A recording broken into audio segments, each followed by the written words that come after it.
Okay, welcome to another episode of Panakal Podcast for Geeks. Joining me today are Claire, Andrew, and Lucas. Claire's new, so everybody say hi to her. We're going to talk about the Falcon and the Winter Soldier. I had to look up that title because I didn't realize they put so many "thes" in there. Anyone, either you guys want to start? I was going to start with either episode 1 or just wax poetic about anything. I don't know how you guys want to do the breakdown, but I assume everyone watched episode 3 last night, right? Mm-hmm. Yeah. So I was telling Andrew before you logged in, I was telling these guys how, in last night's episode they showed, I forget the female character's name who's leading the superhumans, not Sharon, the girl who played Enfy's Carly? Nest. Carly Yeah. Morgenthau. And they showed Latvia, and in my head I was like, isn't that where Doctor Doom lives? And then I had to look up Latveria, but when I go to do a search for where does Doctor Doom live, the first place it pointed to me is wherever he lives in Fortnite. And I was just like, it's like Hill Doom or something. I don't fucking care. I don't remember. But I was just like, I don't remember any of this, so it really took a minute to, I was like, I'm a Marvel fan. I can't remember where he lives. But, so I guess my question to you guys is like, I have not found any. I had a habit when we watch WandaVision, I would watch the end credits to see if I could find any glaring Easter eggs. And if you guys have any of those, feel free to talk about it. I'm gonna look at my notes here too in case there's anything that jumps out at me. I haven't noticed anything like that. WandaVision, I think was. I mean, they were playing definitely more into like the whole something's not right with it, and they leaned into that a lot with it. And this one it's much more straight kind of thing. Like I feel like I'm watching like the Winter Soldier TV series, and I'm like really jazzed about that because that's like one of my favorite Marvel movies. The Winter Soldier one, yeah, Mm-hmm. I agree. Yeah. Like, I liked. I kind of miss his cool long hair mask, like when they were like in the last night's episode where they're like, you're gonna have to become someone you don't want to be.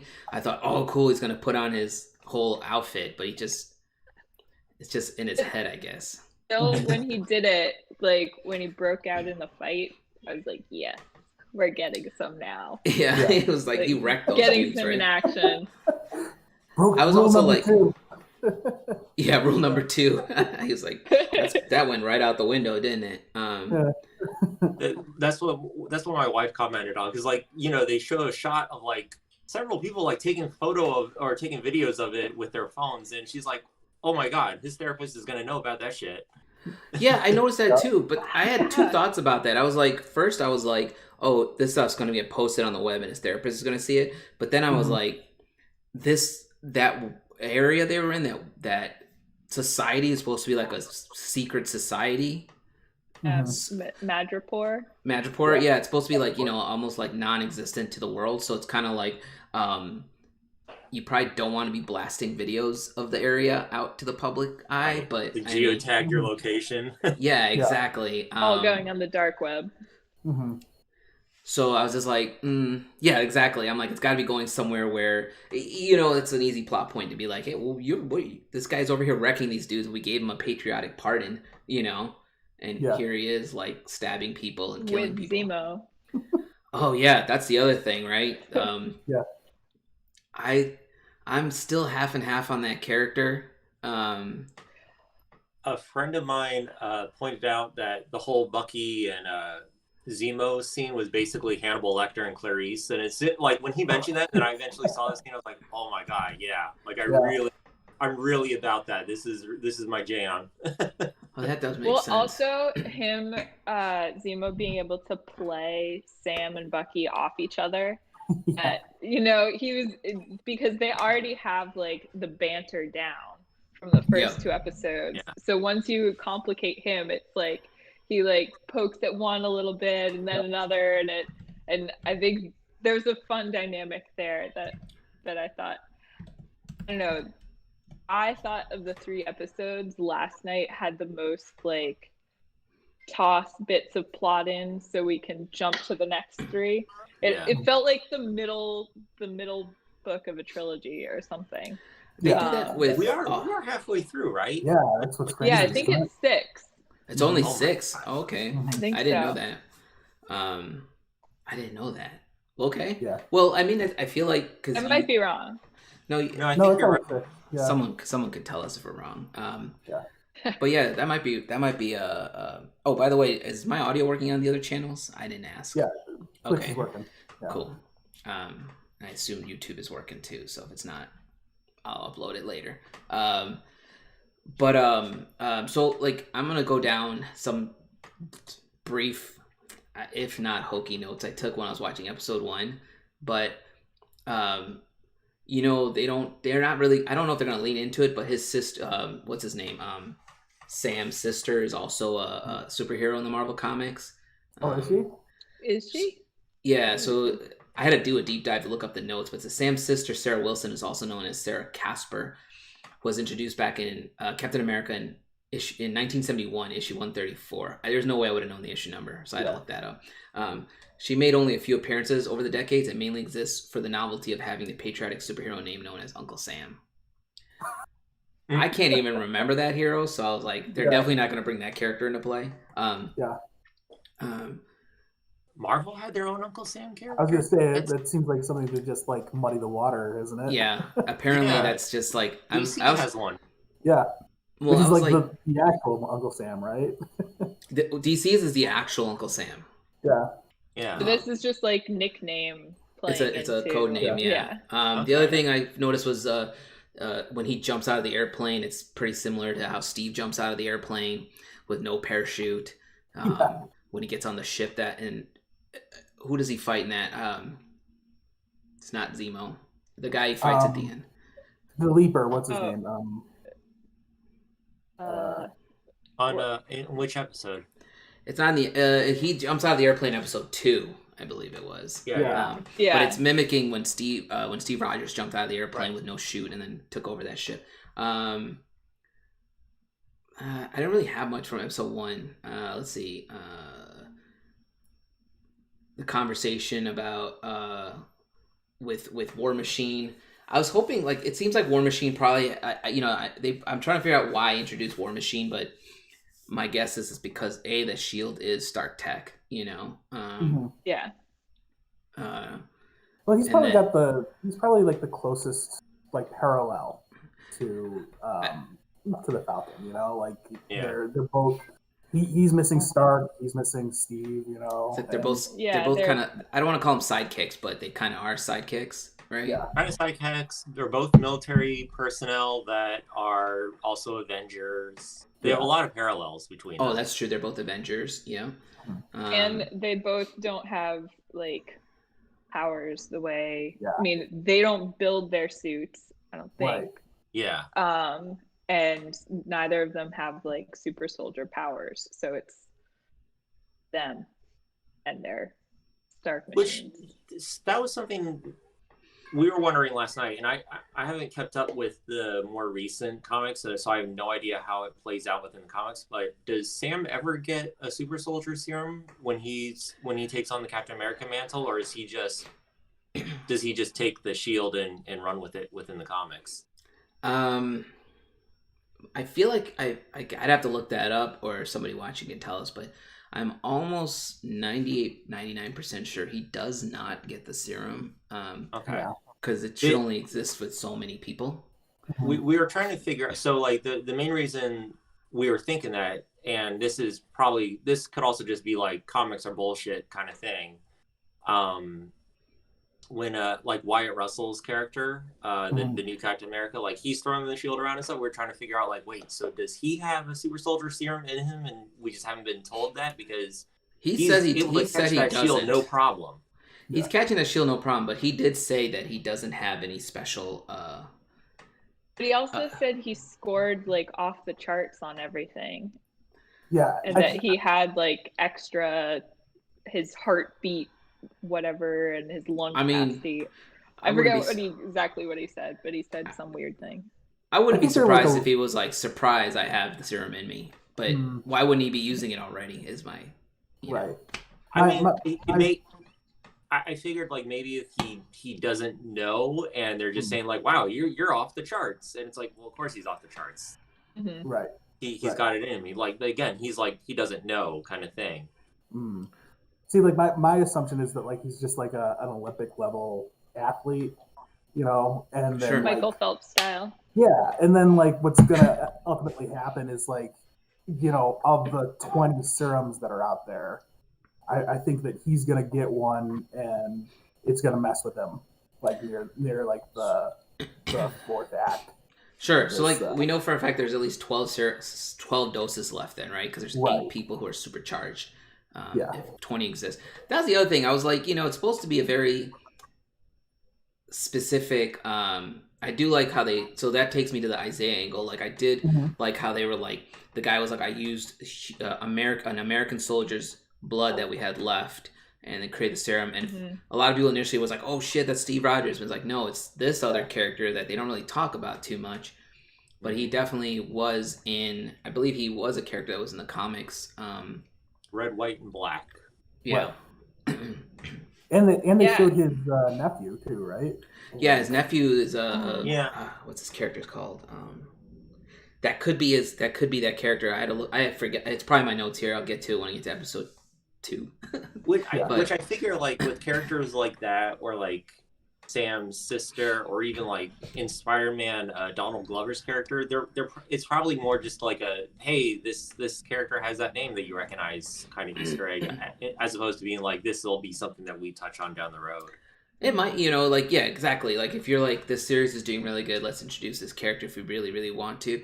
But it's also nicer to like in the case of like Donald Glover's character, it's nicer to just introduce him just as an Easter egg that you just drop him in and then leave, because it's less of us trying to figure out what the hell's going on.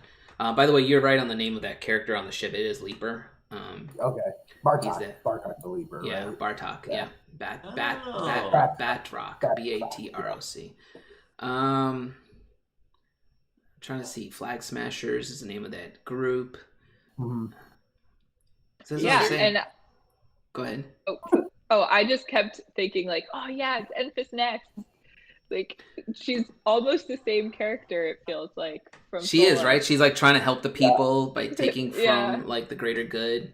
Yeah. So the one note I did get from the Flag Smasher characters was they take their name from a comic book supervillain, Flag Smasher. Flag Smasher was created by Captain America writer Mark Grunwald back in '85. The original Flag Smasher was Carl Morgenthau. Remember the name? Oh, it's that's her. It's the gender swap. Yeah, she's just Carly. Yeah, Carly Morgenthau. Remember that name? We'll come back to it in a second. I don't remember that part. I must have copy pasted this. And he was a non-powered costume terrorist who led an organization known as Ultimatum, the underground liberated, totally integrated mobile army to unite mankind. Okay, that's a good name, an interesting name. It sets up really well because I haven't read any of the comics, but the one thing I do know from just quickly looking at some things is the whole is it John Walker, who's the U.S. agent right now, and that he's like problematic racist dude in the comics. Yes. Yeah. And so the Flag Smasher sets up a really cool paradigm or juxtaposition there. Yeah, I mean, like, I saw that character and I thought, this dude's not supposed to be nice. And then, you know, he's got like a black friend. Who's also his sidekick. So it's like, okay, maybe they're not going to lean into the racist side of things here, you know, like just probably. I definitely think they are at this point. It seems like. You feel like they're starting to hate each other? No, not they're starting to hate each other, but they are. I mean, a lot of that show has been touching on a lot of those themes. Yeah, like the bank loan and. I mean, the whole arc of Isaiah, I feel like is really delving into that, and I think maybe they're just to not be like super aggressive about it. They might be making John Walker like a little more palatable so that, I don't know, maybe they develop him further and take him on a journey or whatever. But I hope not. John I really don't Walker like that character. His character eventually becomes what the Patriot? Is that his name eventually? Yeah, I think he becomes the U.S. Patriot. agent. Oh, U.S. agent. Okay. They're not leaning into that name for some reason. Well, because he's still got his Captain America mantle. Oh, that's true. He's got the mantle. Yeah. Yeah. I think it was you, Andrew, that brought it up in the group once. I did kind of like how they're showing how like superheroes, you know how Sam explains it. He goes, you know, we have like handouts basically from good patrons who like us. It's not like they got like big paychecks, right? They're doing it because they're heroes. Oh, that whole thing still drives me up the wall. I mean, I was like, why isn't this guy being paid by like Stark? He's literally flying around with Stark tech, right?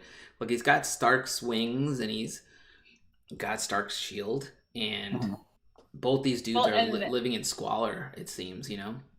And that's where I feel like it actually hews really closely to like U.S. government treatment of veterans. That, you know, it's selling them on a dream, and then when they return and there's no like immediate use, they get forgotten to a degree. And so I feel like, especially after the snap, where there's all kinds of disarray.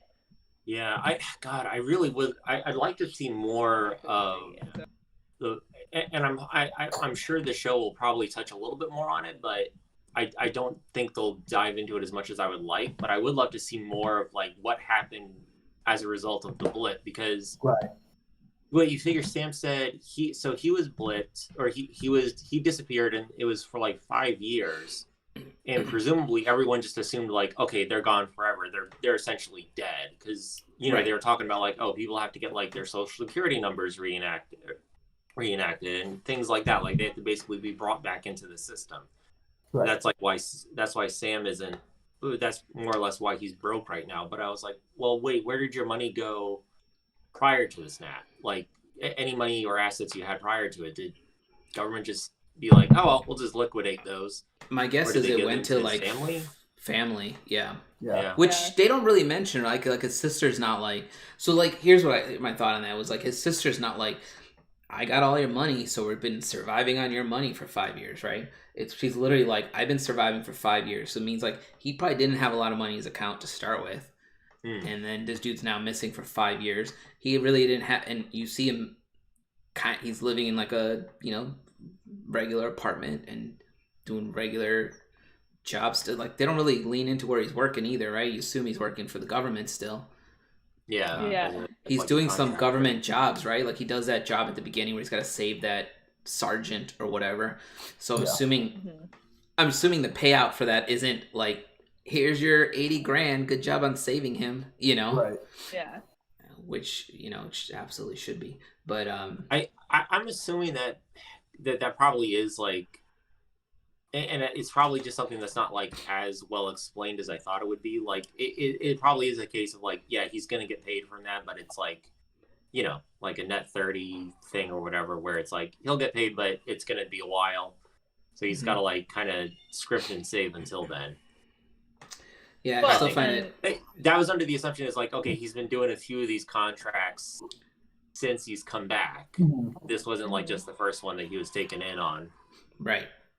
Yeah. I think some of this boils down to it's still a Marvel show, and so they aren't going to like go too far into the bureaucracy.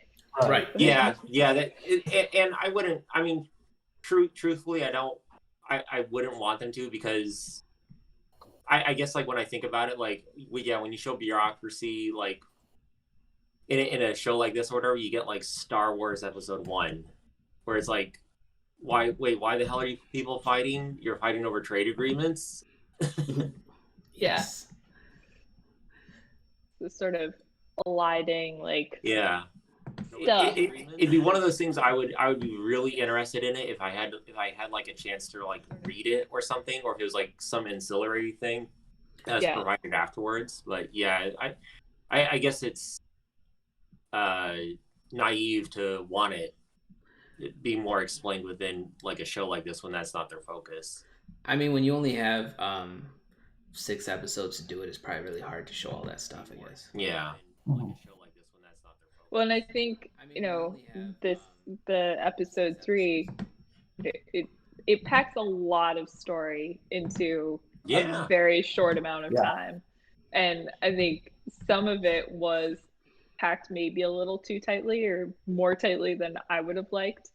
But I think, they're trying to cover a lot.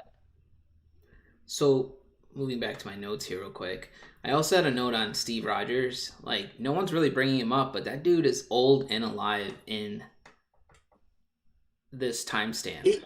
I was wondering that, like, was he still alive, or is he... He didn't leave. He came back. Right. Yeah, he came back, but, like, is he dead now at this point? Like, is he just old enough that they were like, all right, whatever? Or is he just like, he's old enough that you really reasonably can't rely on him. So for all intents and purposes, we're going to just assume that he's either retired or dead. But, you know, the world at large more or less assumes that he's dead. Mm-hmm. But I would think that, like, I mean, he'd be older than what's his name? Isaiah. So he'd be older than that, right? And there aren't many people who know he's still alive. That's true. Is my understanding. And I would think that the people who did are like, we'll leave him be. He deserves his peace. Right. Well, I thought also, like, what if he's you know, they jokingly said that when they jokingly mentioned that there's a base on the moon or whatever it was. Right. I believe in the comic books that's where, you know, the Nick Fury sits on a base in the moon is one of his bases where he watches, right? That's awesome. When he becomes the Watcher, Or just sits there and watches people. So like I was like, what if Steve Rogers is like up there? I don't know, like it's a good chance to have a cameo if you wanted to, I guess is my point. I don't know if they want to. I don't know if they're gonna stretch. There's rumors. You know, obviously there's always a rumor, but there's rumors that Chris Evans is thinking about coming back as Captain America. So that could be just that cameo, maybe. I can't imagine. He seemed pretty done with it, like a few years ago. I mean, in other interviews, he was saying like he's done with like the Captain America role, but he'd love to come back as like a director. Yeah. For it, but I mean, that's fine. I mean, I'd like to see Captain America come back. You know, I was sure. Sorry, I'm also checking my notes. John Walker. We already talked about John Walker. I ain't got a lot of notes for episode 2, man. Episode 2, I feel like episode 1 and 2, like I would have been. They had a lot of information in them, so I don't see how I could really like trim it down. But in my brain, I more or less merged those two together. It's like, cool, that's episode 1 in my head. Yeah. And then like episode 3 is like, all right, now the action's finally kicking off and like the plot's actually moving forward. Yeah. The first 2 definitely felt more like procedurals almost, you know? Yeah. But. Yeah. And also reestablishing Sam and Bucky's relationship. Like, yeah. Banter so on point. The therapist scene was hilarious.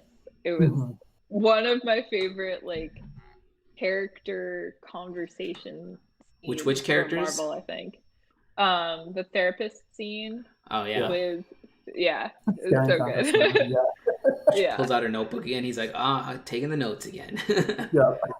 I'd love to see like some outtakes from that because it looks so ad-lib too. The scene I liked was I liked when he was like talking about the big 3 or whatever, and he was like, you know, what is it, aliens, monsters?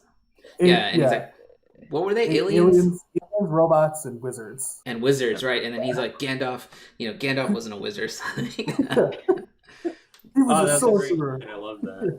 He's a wizard, man. Isn't he a wizard? Gandalf's a wizard. It was like Doctor Strange. Doctor Strange isn't a wizard. That's right. He's a sorcerer. Yeah. He's a sorcerer. He's a wizard without a hat. Yeah. I was like, that exchange had me laughing. And then I was like, he actually read, he's like, you read The Hobbit? He's like, back in 1937, like when it came out. When it came out, exactly. And I was like, that's funny. Also, so in my notes, I had that quip there that reminded me of that. And then I also had, I was trying to theorize who, they show Zemo playing chess in his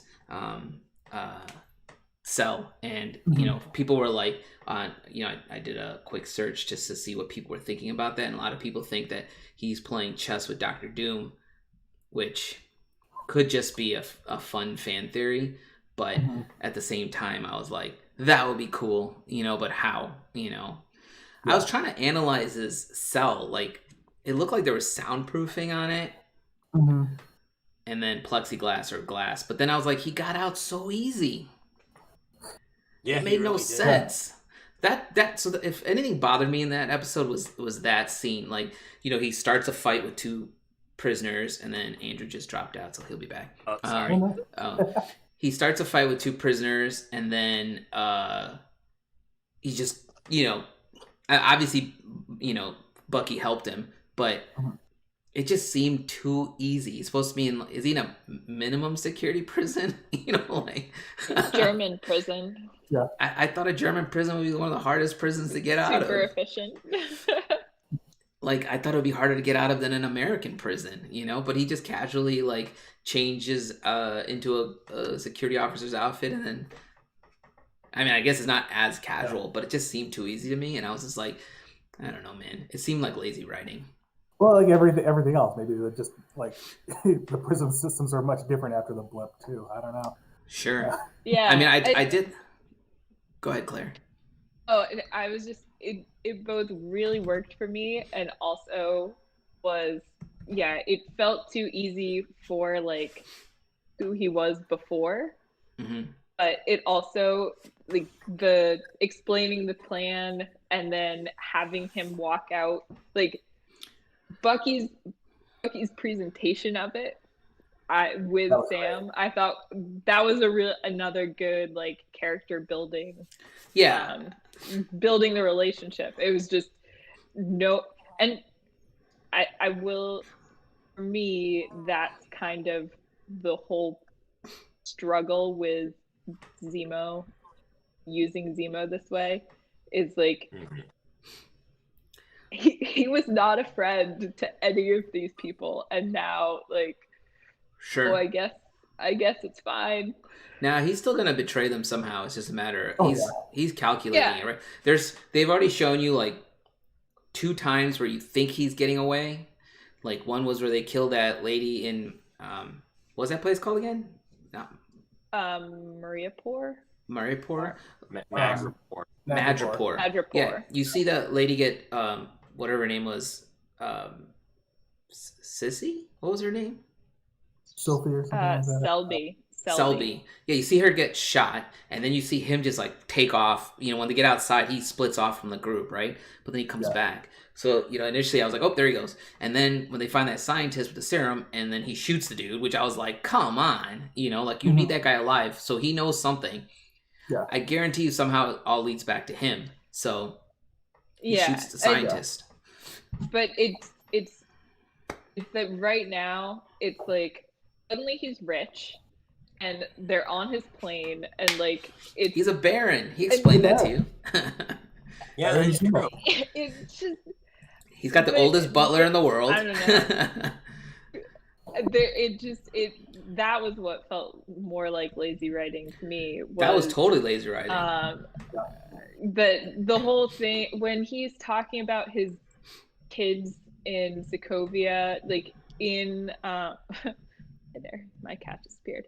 Like, in the film, when he's talking about his kids and everything, it didn't make them sound impressive. Like, his family didn't sound impressive. No, it was like, my dad died with my children or whatever, and I don't know. There's a bit of, like, a retconning there. Oh yeah. I mean, he's, like I said, I think he's playing the long game. I don't know where his money's coming from because you're right. It sounded like he lost everything, right? But then here he is with this. So that's why I'm like, I feel like somebody is funding just bought Bitcoin 5 years before the yeah. Crypto is working out in his favor. No, so like my guess, like, going back to the theory that he might be in cahoots with Dr. Doom. I was like, what if Doom is funding all this stuff for him and he's just not, you don't know, right? The butler obviously seemed like he knew who he was. So the butler, but he didn't really be like, this is my old family butler, like Alfred, right? He raised me from a kid, He's just like, his name starts with an O, I don't remember it, but here's this old dude, and he could be a butler to everybody, whatever. But he seems to have all the connections, right? They land in that Madripoor, and there's a car already ready waiting for them, right? So like everything's like in sync, perfect sync for someone who's been in prison for X amount of time. He seems to have locked down all his connections really fast, is my point. Also, was the butler flying the airplane?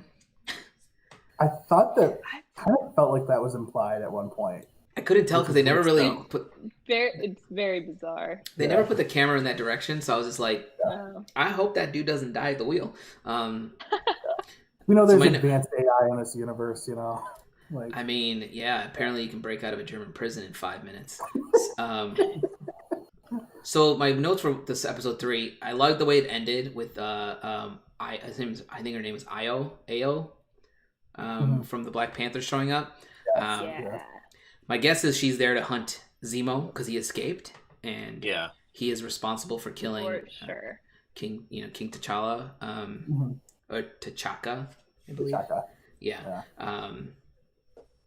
And then I also, there's another note here I made on the side. I liked how they showed, and this goes back to episode 1, I guess, really quickly, but I like how they showed Winter Soldier, Bucky going through his he's going through that notebook of names, but you see like his mission from before where he kills all those dudes and then kills that dude's son who just happened to be a witness, and then they tie it together with, because I was like, who's this old dude he's hanging out with, like I thought it was the Asian guy from Captain America, and I was like, oh cool, but then I was like, that guy's dead. Like there's no way that guy's still alive, but you don't know. I'm curious to know if he'll close out that circle at some point, or I'm assuming he has to if he's going to go through the list, or he's going to be like, fuck this list. Right? No, I couldn't see him giving up the list that easily. Like it I don't know. That seems like giving up a character development for him to like face his past sins. I mean, that'll be the last scene. That'll be like the closing. Yeah, scene. Like I can see that being like one of the very last things. Like it's a closure kind of thing. Well, that old dude also everyone knows who he is technically. So, right, for the most part, I think everybody knows who the Winter Soldier is. Like maybe not because there was a scene where he's on the date with the girl and she's like, "What's with the gloves?" And he's like, "I get cold hands" or something. And I felt like he was hiding his adamantium or vibranium arm. It's the Clark Kent syndrome, you just don't recognize him in public. Right. The long hair. That too. Yeah, I was gonna say, like in Endgame, didn't he still have long hair? Yes. No. Maybe? Did he? No, I think, didn't he get trimmed by then? Let's see. Winner. Did he? He might. He still had it in Black Panther, right? Yeah. He still has long hair in it. Okay. Because I mean, you figure a haircut. He is like a covert and agent. It's double. And he has stubble.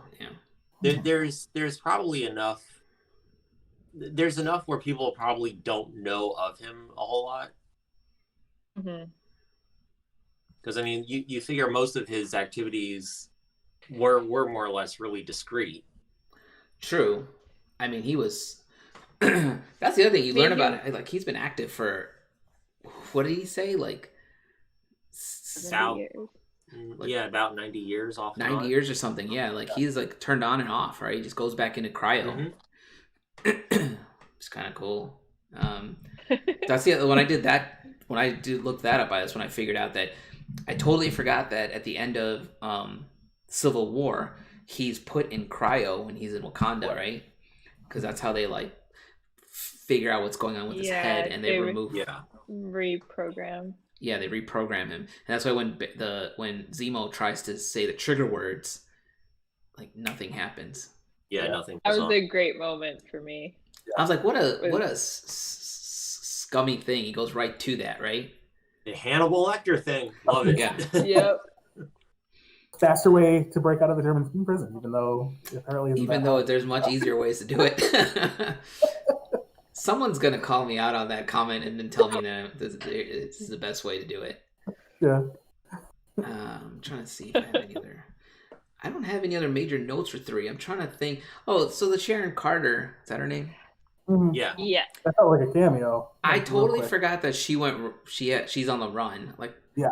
So she helped all 3 of them. Why did refolded into? Why doesn't she get a pardon? Yeah, that's why doesn't she get a way pardon? Less. Well, because I mean, part of it probably is that like she's just a minor portion of like Shield, and once that folded, I wonder if like they just didn't really like. Yeah. She's Peggy's niece. Yeah. It's got to count for something. Well, didn't Peggy die at that point too? Peggy's already dead. Yeah. But still. She's dead in 2 timelines. Gotta carry some weight. Like, she died in our timeline, and then she died in whatever timeline Steve was in before he came back.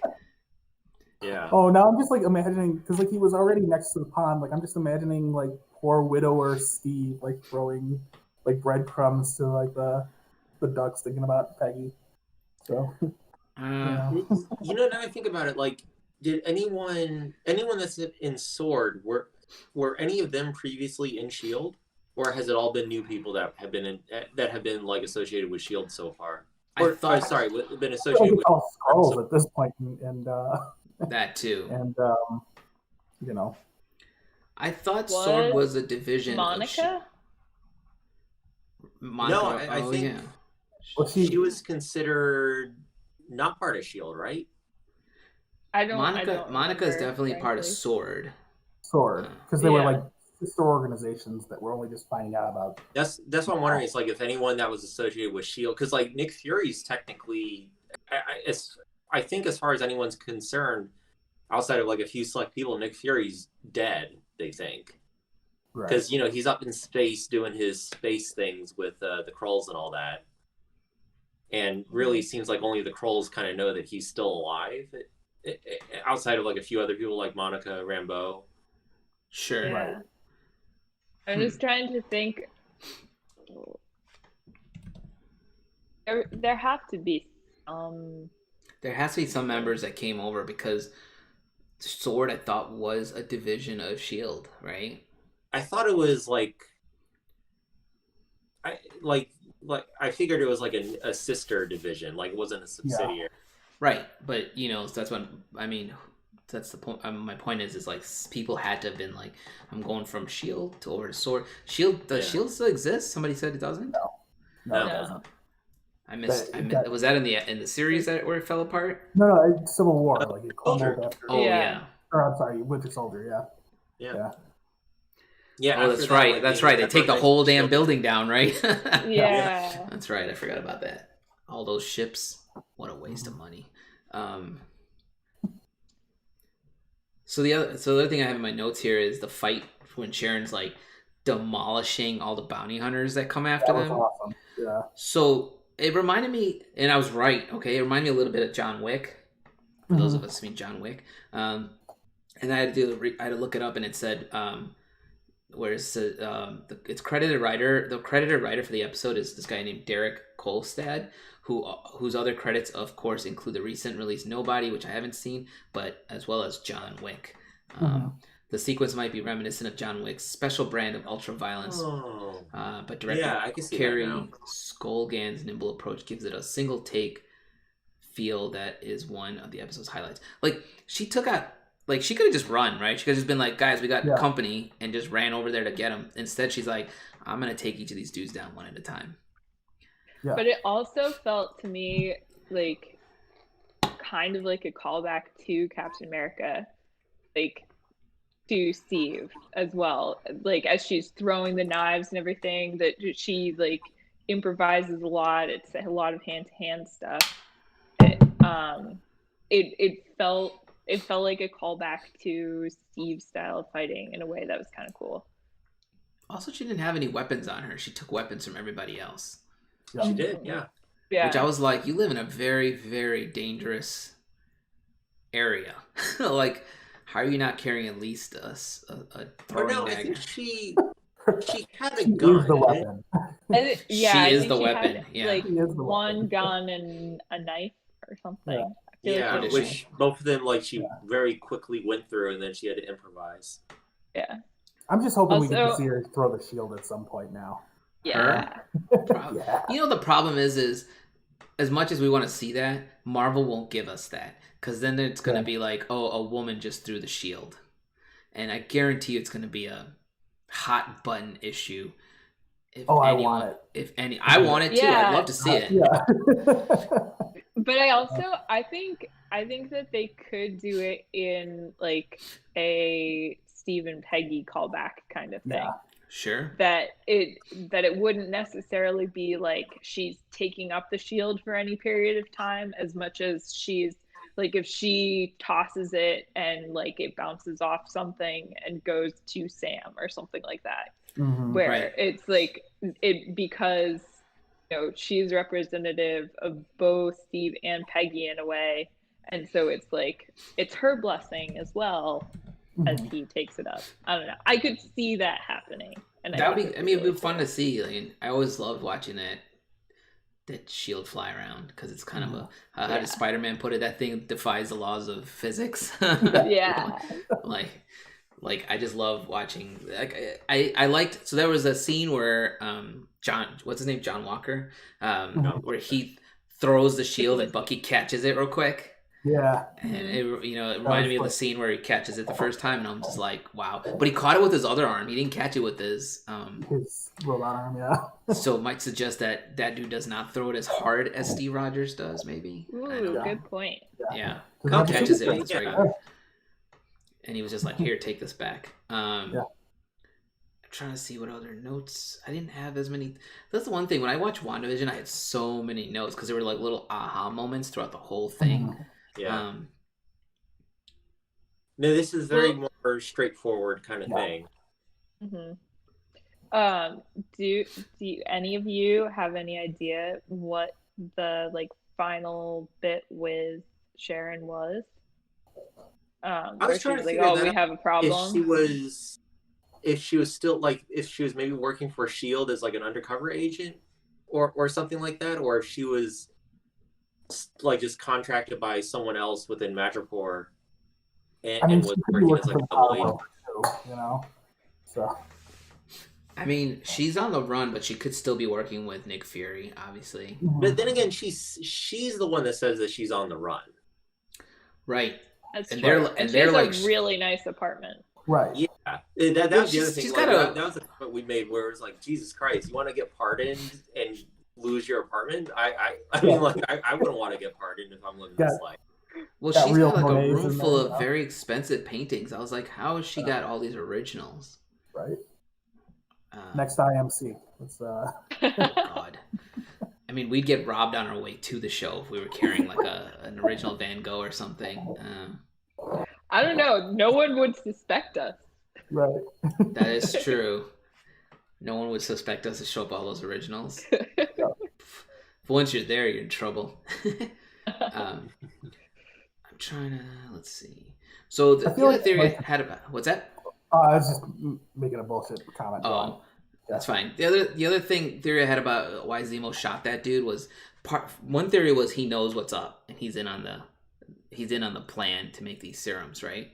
My other theory was he's just effectively shut it down so more super soldiers, because he says like you don't want to see a bunch of Red Skulls running around, right?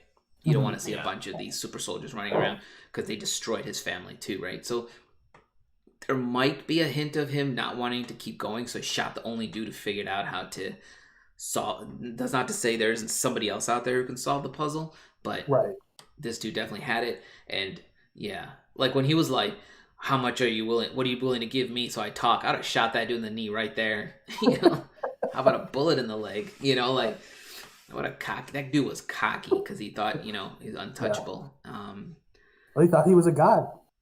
He did say he was a god. So, but yeah, so now I'm curious to know if they're going to stop the next 12 serums from being released, or if they're just going to all of a sudden have 20 super soldiers running around. And or you know they can be killed, right? Do you think it is that we'll find out that there are 12, or like do you think we're certain we already know it's the 8 flags?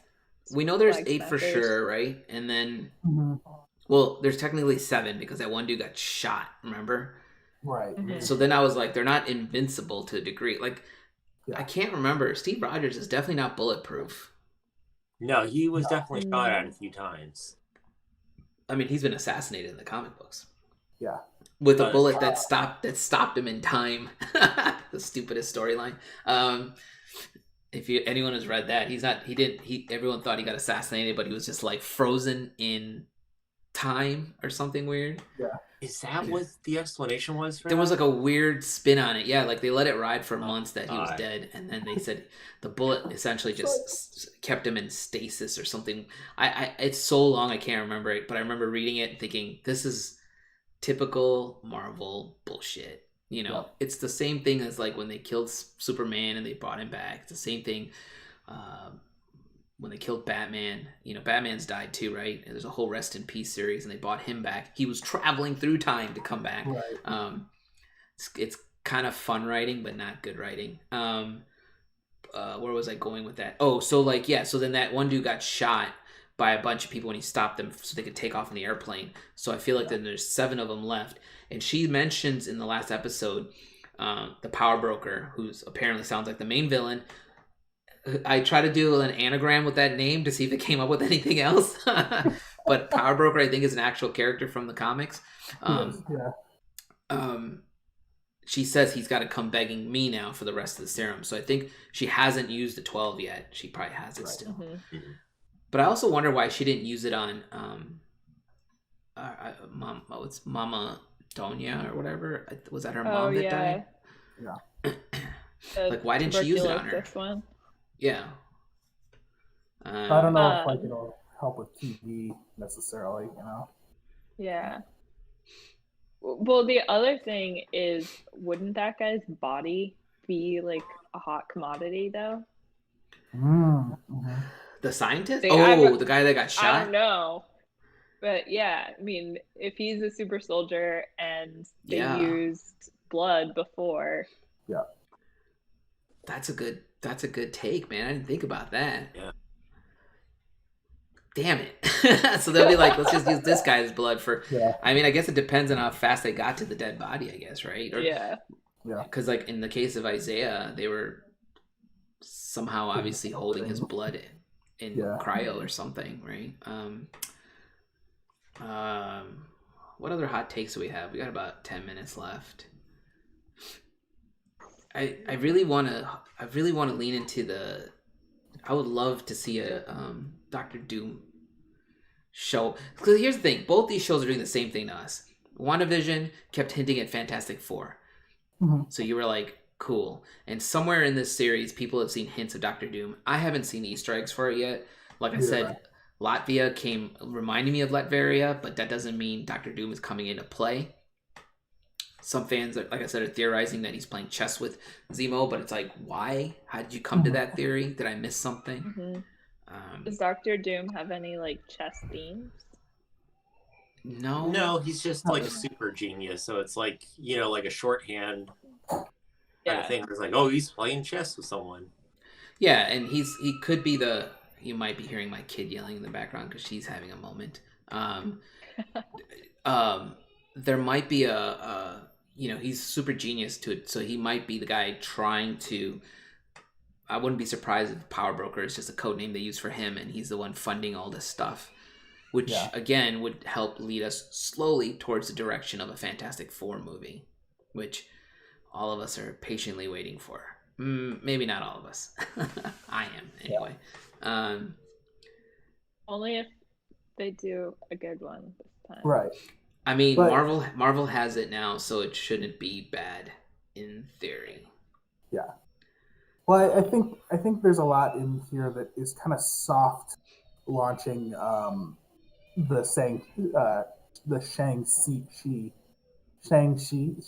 Yeah.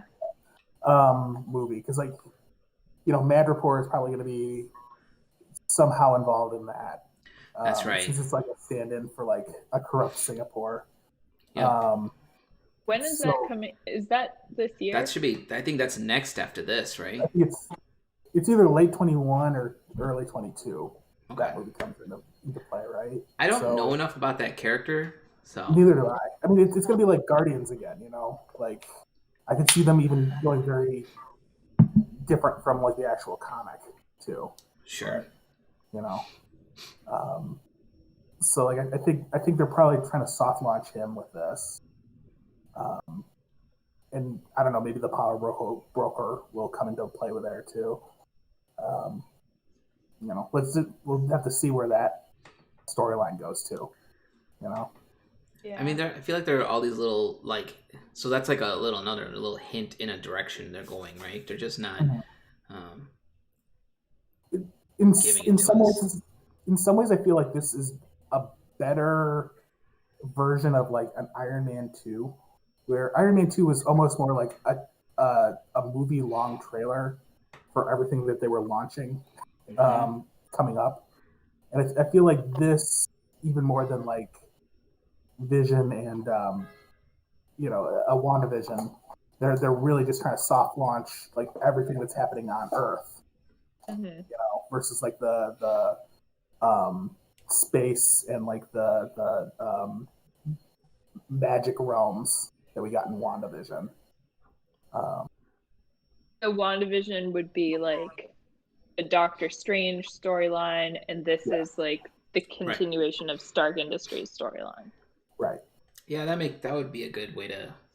Yeah, because WandaVision, like we said before in previous episodes, is, you know, Wanda is in Doctor Strange 2, and the idea behind that is he trains her to use her magic, you know, because she doesn't know how to use her magic at all. I mean, she does to a degree. But I mean, you know, you're definitely seeing like all the conflicts of like, oh, okay, so like borders were really broken down, you know, and you got this giant like government large like power plays happening all over that really we didn't see prior to this. You know, which kind of makes it funny, like how much I think it's gonna be funny to rewatch Far From Home in a way. Yeah. Knowing that all of this is happening in the background, and you know. Yeah. Oh, like this stuff's happening in between. Yeah. Yeah. Yeah. That. Oh, okay. That's a hot take. I didn't think about that either. Yeah. I always thought it was after Far From Home. Because like I mean, I think this is closer to the timeline. It's got to be like the same timeline. Was like right after the events. Yeah. Right? WandaVision was like year. 3 weeks after, I think, or something. Right. Yeah. So that suggests like WandaVision's already happened. Vision's out there somewhere. These dudes are over here doing their thing. No one's. How many episodes was WandaVision? 8 or 10? 9, I believe. 9 episodes. Yeah. Yeah, well, because I'm just thinking through story arcs and like where they introduced, like, you know, where you figured out about Monica and stuff in that like general story. And I mean, we're right at the moment where they're going to be dropping in the people that are going to continue on to do stuff. Yeah. You know? Yeah, Monica was. I mean, she was first introduced technically in Captain Marvel, right? So. Yeah, as a kid, but like, I mean, she doesn't get her powers until she jumps back in. Yeah. With Wanda. Right. I mean, I'm curious to where they take all this now. I mean, I'm hopeful that they haven't screwed up the timeline. I don't want to see anything get retconned, man. That's gonna bug me out. You know. Right, but I mean, it definitely like this kind of does open up to maybe Latveria is actually a new country that came out of the blip. Like Doctor Doom didn't make his play until the blip, where it's like, oh, all these other Eastern European countries are in all disarray. Well, I've got a bunch of power. I'm just going to start my own country. I'll save you. There was one throwaway line that I guess you could kind of take to be like alluding to that when Zemo mentioned that Sokovia was basically eaten alive after Age of Ultron. Like once the rubble and stuff subsided, like it got swallowed up by several other countries. Yeah, you could, in a very most generous sense, like take that to mean like, oh look, Latveria before that was like a tiny country that like it had Doom, but other than that, like it didn't really have a whole lot of manpower to kind of flex or whatever. And maybe afterwards he took over parts of Sokovia to basically add to his like infrastructure and stuff. That would be a good spin. I would because I'm curious to like when they're gonna I could see them doing something like that. Yeah. There's got to be a way to bring Doom into play, basically. But I have to wrap this up soon, so go ahead, Lucas. What do you got? I was just gonna say, I think they're gonna keep their powder dry on Doom for a while. Sure. Like if he's not the next big bad for an Avengers movie, but like he'd have to be like Thanos, where he's got these minor big bads working for him. So like Power Broker is like a little baby. Yeah. Little baby creature for him. Yeah. Little like, minions. But if they do introduce him, I'm going to be thrilled. Because I've said it before. If they do introduce him, they have to introduce him. I mean, I feel like Marvel will do him justice and introduce him the way he shows up in the comics. They cannot introduce him the way Fox introduced him. Oh God, no. Well, yeah, they're not going to. Last 3 times. Oh crap, I forget that producer's name, but the guy that used to run Fox hated all of that stuff. Like out and out despised all the comic book stuff. He thought it was beneath him. Yeah. And so that's kind of why you ended up with like things like how Doctor Doom was portrayed in both series, I guess. And then and also like why the X-Men never really had like costumes on like their leather spandex stuff. So stupid. Yeah. So sad. It's so sad that when you get people who only know how to make money running those things. So that's why I think like Marvel has their writers in like all the writers who write this stuff now are like comic book geeks. Like it'd be like hiring one of us to write a movie for them, right? To a degree, we'd be like, that's not how it happens, Right.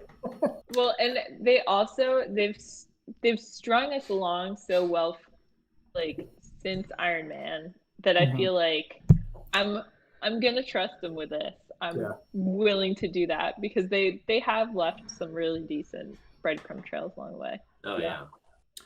All right, so I have to wrap this up because I have to start driving soon. But I don't really have any other thoughts. I think we discussed.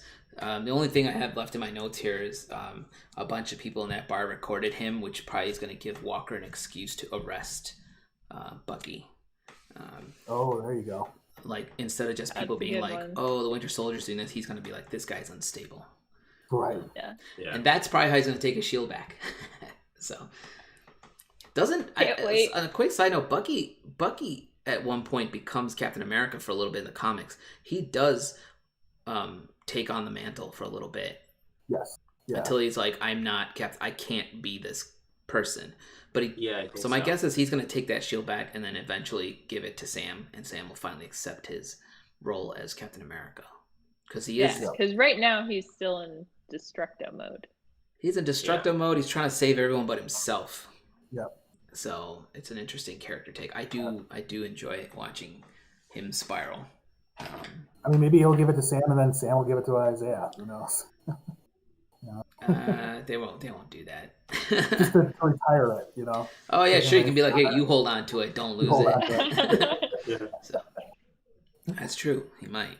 All right. So unless anyone has anything else to add, I'm gonna wrap up this episode. And then you three are now probably my lock-ins for the next 3, which will close it out. If you guys are cool with that, I try to keep the guests the same for the shows. All All right. Well, thanks for anyone who's watching. I will write all the show notes and then put it on YouTube this afternoon when I get back. Give me a second to take us off live. Off live. That's not a word.